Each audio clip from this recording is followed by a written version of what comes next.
30 minutes de ton temps peuvent sauver une vie. Et oui, ce que tu fais en 30 minutes peuvent sauver une vie entière. Et dans le cadre de la drépanocytose, ça peut littéralement changer un destin. Une fois pour ceux qu'on n'entend pas. Quand on vit avec la drépanocytose, on a besoin de transfusions sanguines régulières. Pourquoi ?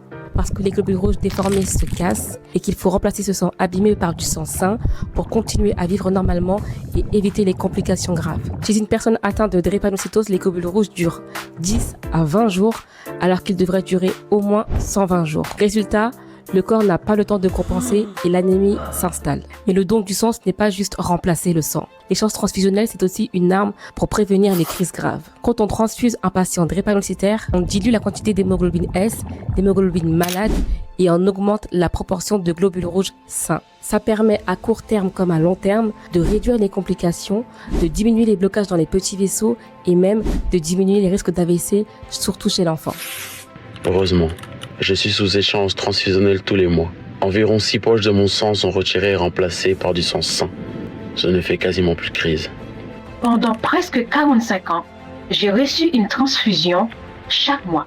Ce n'est pas exceptionnel.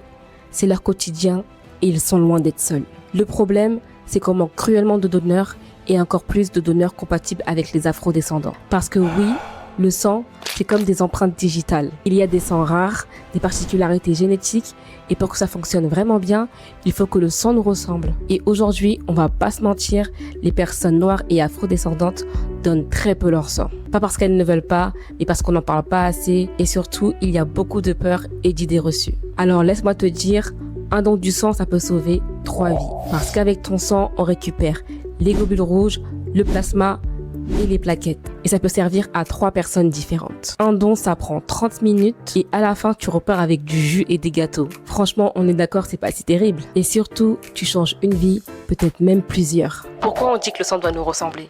Ce n'est pas une formule marketing, c'est une réalité biologique. On en parle dans le prochain épisode. Code Vitae, c'est ma voix pour ceux qu'on n'entend pas, pour ceux qui hésitent encore et pour ceux qui cherchent la vie. Et surtout, faites-vous dépister, donnez votre sang et prenez soin de vous.